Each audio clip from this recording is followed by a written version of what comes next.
Hello everyone, welcome to new video. आज के इस वीडियो हम लोग समीकरण को प्रतिस्थापन विधि से सॉल्व करना सीखेंगे। तो देखिए, प्रश्न थोड़े मस्त रहते हैं। प्रतिस्थापन विधि से आपको सॉल्व करना है तो सब क्या इसमें समझाया जाए कि आपको आराम से चीज़ें समझ में आती जाएँ, सबसे ज़्यादा इम्पॉर्टेंट चीज़ ये है। तो सबसे पहले आप लोग रफ कॉपी लेकर बैठिएगा, जैसे मैं बताऊँगा उसको नोट करते हुए चलिएगा। मान लीजिए अगर कहीं ऐसी जगह पर हो जहाँ आप रफ कॉपी नहीं लिए हो तो आप ध्यान से देखते हुए चलिएगा, लेकिन घर जाकर फिर से पढ़िएगा। अब यहाँ पर देखिए, सवाल को मैं अच्छे से समझाता हूँ, आप बस पूरा ध्यान इसी पे लगा दीजिएगा, आपको आराम से समझ में आ जाएगा, कोई भी दिक्कत नहीं होगा। यहाँ पर देखिए, प्रतिस्थापन विधि से जब भी आपको समीकरण देगा तो दो समीकरण देगा। एक देखिए ये पहला वाला समीकरण है, एक ये देखिए दूसरा वाला समीकरण है। इसमें करना क्या होता है, अगर बोलेगा कि प्रतिस्थापन विधि से x या y का मान निकालिए तो आप करोगे क्या, इसमें जो पहला वाला समीकरण है उसको जरा सॉल्व करना। उसमें हम अगर x का मान निकालेंगे तो जरा ध्यान देना, पहला वाला समीकरण है हमारा x प्लस 2y बराबर कितना लिखा हुआ है 7। अब हमें क्या करना है, x का मान निकालना है। तो हम लिखेंगे x बराबर, यहाँ पर 7 लिखा है तो 7 लिखेंगे।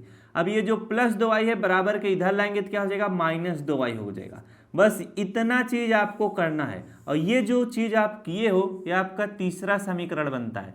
जैसे देखो, ये पहला समीकरण हुआ, ये दूसरा समीकरण हुआ, ये आपका तीसरा समीकरण कहा जाएगा।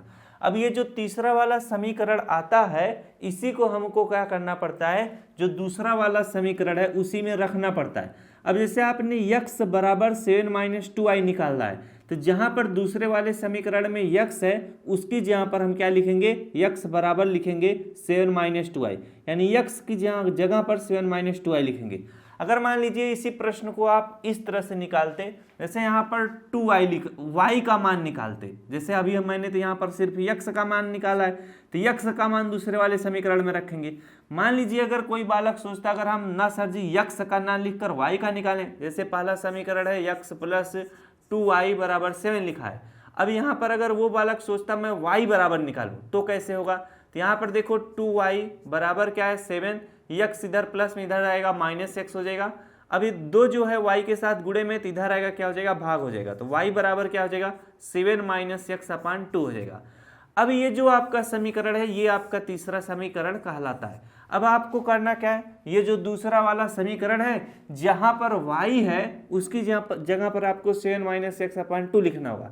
तो ये अगर y का निकालोगे तो थोड़ा दिक्कत होगा क्योंकि बटे बटे में है, और ये x वाला सिंपल में है, तो इसलिए आप सीरियल वाइज चलिए, पहले x का निकालिएगा फिर y का। बातें समझ में आई? तो सारी चीजें आपको समझाते हुए चल रहे हैं, आपको मजा आएगा। क्यों? अब देखो, ये दूसरा वाला समीकरण क्या है, 2x + y बराबर 5 है, इसको हम लिख लेते हैं अलग कलर से। अब दूसरा समीकरण है हमारा क्या, 2x + y बराबर कितना है 5 है। हमको क्या करना है, ये जो x आया है इसी को इसमें लिखना है। 2 है तो 2 लिख लो। अब यहाँ पर 2x का मतलब 2 × x है तो इसको ब्रैकेट में लिखो। x बराबर 7 - 2y है तो x की जगह पर हमें क्या लिखना है, x की जगह पर हमें क्या लिखना है 7 - 2y, तो यहाँ पर लिखेंगे 7 - 2y ब्रैकेट बंद। आगे प्लस y है तो प्लस y लिखेंगे, बराबर 5 है तो 5 लिखेंगे। अब हम इसको सॉल्व करेंगे, ब्रैकेट को खत्म करेंगे, 2 का गुणा 7 में करेंगे 2 × 7 = 14 हो जाएगा। 2 का गुणा -2 में करेंगे 2 दूना कितना हो जाएगा 4y हो जाएगा। अब बहुत सारे बच्चे सोच रहे होंगे गुणा क्या होगा, क्योंकि देखो 2 और ब्रैकेट के बीच में कोई भी चिन्ह है तो गुणे का चिन्ह माना जाएगा, तो इसीलिए 2 का गुणा एक बार 7 के साथ किया जाएगा, 2 का गुणा एक बार -2y के साथ किया जाएगा, हो गया गुणा। आगे प्लस y है तो प्लस y लिखेंगे, बराबर 5 है तो 5 लिखेंगे। अब इसको सॉल्व करो, यहाँ पर देखो -4y है और ये प्लस y है, तो 4y में से एक y घटेगा तो यहाँ पर कितना आ जाएगा -3y हो जाएगा। -3y बराबर इधर 14 प्लस में, उधर आएगा क्या हो जाएगा माइनस में हो जाएगा, तो यहाँ पर कितना हो जाएगा 5 - 14 हो जाएगा। बातें समझ में आई? अब यहाँ पर इस चीज को मैं यहाँ पर लिखता हूँ क्योंकि नीचे जगह कम है। यहाँ पर क्या आया है -3y बराबर आपका क्या आया है 5 - 14 आया है। अब देखो -3y तो -3y लिखना, बराबर 14 में से 5 घटाओगे कितना आ जाएगा -9 आ जाएगा। अब यहाँ पर देखो -3 × y है, 3 और y के बीच में कुछ भी चिन्ह नहीं तो गुणे का चिन्ह माना जाता है। तो यहाँ पर जब इधर भी माइनस का चिन्ह हो, ऐसा कंडीशन हो, और इधर भी माइनस का चिन्ह हो तो दोनों प्लस में हो जाते हैं। कैसे होते हैं जरा ध्यान देना, हमें y का मान निकालना है तो यहाँ पर हम y लिखेंगे, बराबर -9 है तो -9 लिखेंगे। अब -3 जो है y के साथ गुणे में, इधर लाओगे तो भाग होगा, यानी बटे में -3 लिखा जाएगा।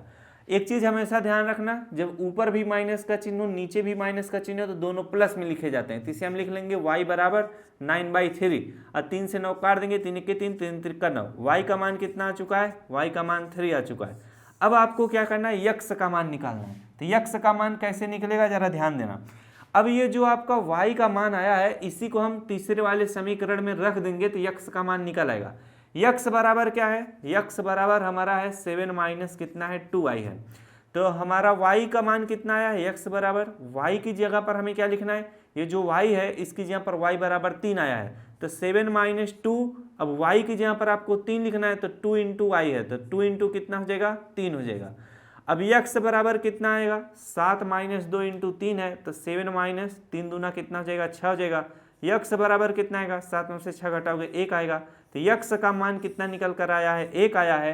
और y का मान कितना निकल कर आया है? 3 आया है। अब बहुत से बालक सोच रहे होंगे सर जी ये भी तो यक्स का मान निकाले हो, तो ये बाबू यक्स का मान थोड़ी ना है, ये तो एक समीकरण है। बात है समझ में आई?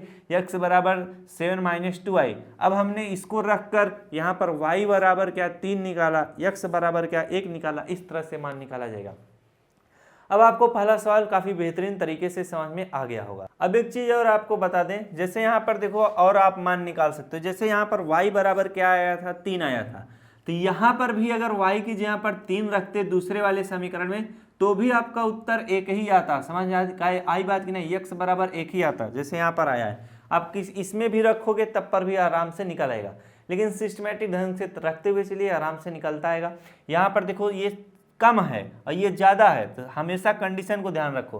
पहले इस तरह से सॉल्व करना, पहले वाले का सॉल्व करना, दूसरे वाले में रख के निकाल लेना, फिर जितना आएगा उसको जो तीसरा वाला समीकरण है उसमें रख के निकालोगे तो बहुत ही इजी तरीके से निकल आएगा मान।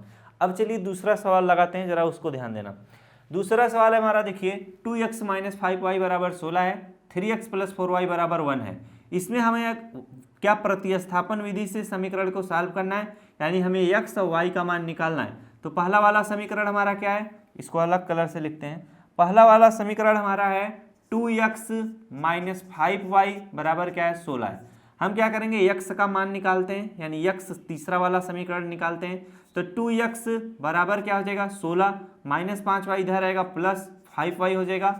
अब 2 जो है x के साथ गुणे में इधर आएगा क्या हो जाएगा? भाग हो जाएगा। तो x बराबर कितना हो जाएगा? 16 प्लस 5y बटे में कितना आ चुका है? 2 आ चुका है। अब ये जो आया हुआ है यह आपका कौन सा समीकरण कहलाएगा? ये आपका तीसरा समीकरण कहलाएगा। अब हमें करना क्या होता है, जो दूसरा वाला समीकरण है, जैसे दूसरा वाला समीकरण आपका क्या है? हमारा है 3x प्लस 4y, तो हम लिखेंगे 3x प्लस 4y अब बराबर क्या है? 1 है। दूसरे वाले समीकरण में जहां पर x होगा उसकी जहां पर 16 प्लस 5y/2 लिखेंगे। क्या लिखेंगे? 16 प्लस 5y/2। तो 3 लिखेंगे, 3 और x के बीच में कोई भी चिन्ह गुणे का चिन्ह माना जाए तो इस चीज को ब्रैकेट में लिखना। x की जहां पर हम 16 प्लस 5y/2 लिखेंगे, क्योंकि x बराबर 16 प्लस 5y/2 होता है। तो यहाँ पर लिखेंगे 16 प्लस 5y/2 लिख लेंगे। अब ब्रैकेट बंद। अब यहाँ पर देखो आगे क्या है? प्लस आपका क्या है? प्लस आपका 4y है, तो यहाँ पर प्लस 4y लिखेंगे। बराबर 1 है तो 1 लिखेंगे। अब इसे हम ब्रैकेट को दूर कर लेंगे। दूर कैसे होगा जरा इस तथ्य को समझो। हम इस ब्रैकेट को दूर कर लेंगे तो 16 का गुणा 3 में करेंगे, 16 16 32 16 कितना हो जाएगा? 48 हो जाएगा। 3 का गुणा 5 में करेंगे, 5 कितना हो जाएगा? 15y हो जाएगा। और बटे में कितना है? 2 है तो 2 लिखेंगे। इधर क्या है? Plus 4y। अब बटे में कुछ भी नहीं तो बटे में 1 लिख लेंगे। बराबर 1 है तो 1 लिखेंगे। अब ये भिन्न का जोड़ बन रहा है, 1 का गुणा इन सभी के साथ करना पड़ेगा, यानी क्रॉस मल्टीप्लिकेशन करोगे तभी हर बराबर होगा। तो 1 का गुणा 48 प्लस 15y के साथ करोगे तो कितना रहेगा? 48 प्लस 15y ही रहेगा। अब हम 2 का गुणा 4y के साथ करेंगे, कितना हो जाएगा? 4 दूना 8y हो जाएगा। ओहो, इसको थोड़ा और इस साइड करते हैं ना, जगह कम है, चलिए थोड़ा एडजस्ट हम लोग कर लेंगे। आगे देखिए आपका क्या है? बटे में 2 का गुणा 1 में कर लोगे, 2 1 के कितना हो जाएगा आपका? 2 1 के 2 हो जाएगा। बराबर क्या है? बराबर आपका 1 है तो 1 लिख लेना। अब क्या है? बटे में 2 है, अगर हम बराबर के इधर लाएंगे, कोई भी चीज इधर बटे में इधर आएगा गुणे में हो जाएगा, तो इधर हो जाएगा 48 प्लस 15y प्लस 8y बराबर कितना हो जाएगा? 2 1 के 2 हो जाएगा। बातें समझ में आई? अब हम क्या करेंगे, 48 है तो 48 लिख लो। अब देखो 15y प्लस 8y को जोड़ लो तो 8 5 कितना हो जाएगा, 13 हो जाएगा। तो यहाँ पर कितना हो जाएगा, 23y। 15 और 8 जोड़ोगे 23y हो जाएगा, बराबर 48 इधर प्लस में इधर आएगा, क्या हो जाएगा, माइनस में आ जाएगा। तो ये कितना हो जाएगा, 2 माइनस 48 हो जाएगा। बातें समझ में आई रहेगी। अब देखो कितना हो जाएगा, 23y बराबर कितना हो जाएगा, 48 में से 2 घटाओगे कितना आ जाएगा, माइनस आपका 46 हो जाएगा। तो 23 से 46 को काट दो, y बराबर 23 एक के 23, 23 दूना 46 होता है। अब यहाँ पर इसका उत्तर -2 आया है। y का मान कितना आ चुका है, y बराबर -2 आ चुका है। अब यहाँ पर जो आपका ये आपका क्या हो जाएगा, y का मान निकल आया है। अब आपको x का मान निकालना है, तो जहाँ पर y है उसकी जहाँ पर आप -2 लिख दोगे तो x का मान निकल आएगा। तो यहाँ पर हम रख देते हैं x बराबर कितना है, उधर 16 प्लस आपका 5, y की जहाँ पर आपको -2 लिखना है तो यहाँ पर -2 लिख लो, बटे में आपका 2 है तो 2 लिख लो। अब x बराबर क्या आ जाएगा, 16 प्लस 5 दूना कितना हो जाएगा, माइनस आपका 10 हो जाएगा।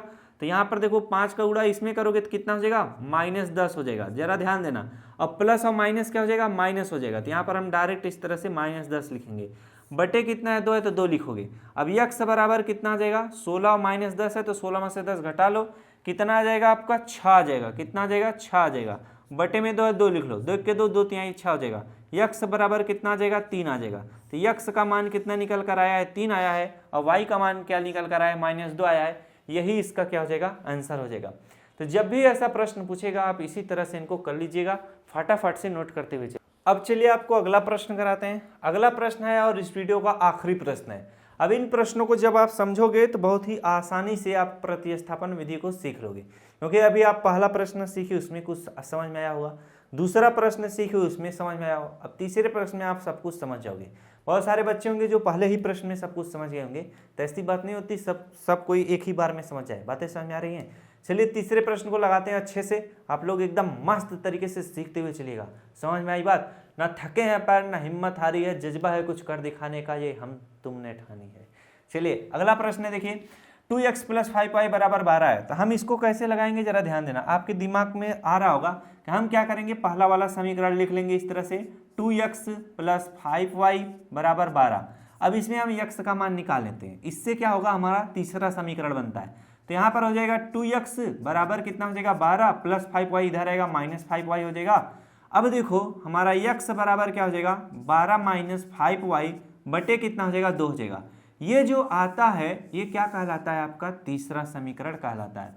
अब हम क्या करते हैं, हमारा जो दूसरा समीकरण है उसको लिखते हैं। दूसरा वाला समीकरण हमारा क्या है, 4x प्लस 9y बराबर क्या है, 22 है। हमें क्या करना है, x बराबर आया है 12 माइनस 5y/2, इसी को प्रतिस्थापित करना पड़ जाएगा। ये जो दूसरा समीकरण है जहाँ पर x लिखा है, तो 4 है, 12 माइनस 5y/2 लिखेंगे, 12 माइनस 5y/2 लिखेंगे, ब्रैकेट बंद, प्लस 9y है, प्लस 9y लिखेंगे, बराबर 22 है, 22 लिखेंगे। सॉल्व करोगे 12 चौक कितना हो जाएगा, 48 हो जाएगा। और 4 का गुणा 5 में करोगे, 4 पंचे 20y हो जाएगा, बटे में कितना है, 2 है, प्लस 9y बटे कितना है, 1 लिख लो, बटे कुछ भी नहीं तो 1 लिखो, ये भिन्न का जोड़ बन रहा है, बराबर 22 है, 22 लिख लो। अब 1 का गुणा इन सभी के साथ करोगे कोई परिवर्तन नहीं होगा, 48 माइनस 20y। अब 2 का गुणा 9 में करोगे, प्लस कितना आ जाएगा, 18y बराबर कितना आ जाएगा, 22 आ जाएगा। और 2 का गुणा 1 में करोगे, हर बराबर करने के लिए 2 के कितना हो जाएगा, 2 हो जाएगा। अब जरा ध्यान देना, 48 माइनस 20y है, लिख लो 48 माइनस 20y, आगे क्या है, प्लस 18y है, प्लस 18y लिखो। अब यहाँ पर देखो बटे में 2 है, अगर कोई भी चीज बटे में बराबर किधर लाओगे तो गुणा होगा, तो 2 का गुणा 22 में करोगे कितना हो जाएगा, बराबर आपका 22 दूना 44 हो जाएगा। अब इस चीज को हम सॉल्व कर लेंगे, 20y प्लस 18y को सॉल्व करेंगे, माइनस और प्लस माइनस होगा, 20 में से 18 घटाओगे कितना आ जाएगा, माइनस आपका 2y आ जाएगा। और इधर 44 से 44 लिख लो, और 48 इधर आएगा तो क्या हो जाएगा, माइनस 48 हो जाएगा। अब माइनस 2y बराबर कितना आ जाएगा, 48 में से 44 घटाओगे -4 आएगा। अब y बराबर कितना आ जाएगा, -4 बटे -2y, इसके साथ गुणे में इधर आएगा, बटे में हो जाएगा -2। जब ऊपर भी माइनस का चिन्ह हो नीचे भी चिन्ह माइनस का चिन्ह हो, दोनों प्लस में हो जाते हैं, तो 2 से 4 काट दो, 2 दूना 4, y बराबर कितना आ चुका है, 2 आ चुका है। अब जरा इस तथ्य को समझो, यहाँ पर देखो 44 माइनस 48 है, ये प्लस और माइनस माइनस होगा, 48 में से 44 घटाओगे 4 आएगा। तो जिस भी चिन्ह के सामने वाली संख्या बड़ी होती है उसी का चिन्ह लगता है, इसलिए यहाँ पर माइनस का चिन्ह लगा है। बातें समझ में आई। अब चलिए हम आगे लिखते हैं। अभी तो आपने क्या y का मान निकाला है, अब हम क्या करेंगे, यक्स का मान निकालेंगे। कैसे निकलेगा, जो वाला तीसरा वाला समीकरण है उसी में y की जगह पर 2 लिख दोगे तो यक्स का मान निकल आएगा। अब देखो हम निकालते हैं, यक्स बराबर क्या है 12 माइनस 5, y की जगह पर आपको 2 लिखना है तो ब्रैकेट में 2 इस तरह से लिखो, बटे 2 है तो बटे 2 लिखो। यक्स बराबर क्या हो जाएगा 12 माइनस, अब देखो 5 दूना कितना हो जाएगा 10, तो माइनस 10 हो जाएगा, बटे में 2 है तो 2 लिख लो। यक्स बराबर कितना हो जाएगा, 12 में से 10 घटाओगे कितना हो जाएगा 2 हो जाएगा, बटे में 2 है 2 लिख लो, 2 से 2 कटेगा एक बार में, यक्स बराबर कितना आ जाएगा 1 आ जाएगा। तो यक्स का मान कितना आया है 1 आया है, वाई का मान कितना आया 2 आया है। तो जब भी इस तरह से प्रतिस्थापन विधि से बोले समीकरण को सॉल्व करिए जिसमें आपको यक्स और वाई का मान निकालना होता है, तो सेम इसी तरह से लगाइएगा, बहुत ही अच्छे से आप सवालों को लगा पाओगे, कोई भी गलती नहीं होगा। बातें समझ आई? तो आशा करता हूँ मेरे द्वारा बताया गया होगा, हर एक प्रश्न आपको समझ में आया होगा। अब आप अपने किताबों में से ऐसे प्रश्नों को खोजकर आराम से लगा सकते हो, कोई भी दिक्कत नहीं होगी। मिलते हैं नेक्स्ट क्लास में, इतने देर तक बने रहने के लिए आप सभी का बहुत बहुत धन्यवाद। Thanks for watching.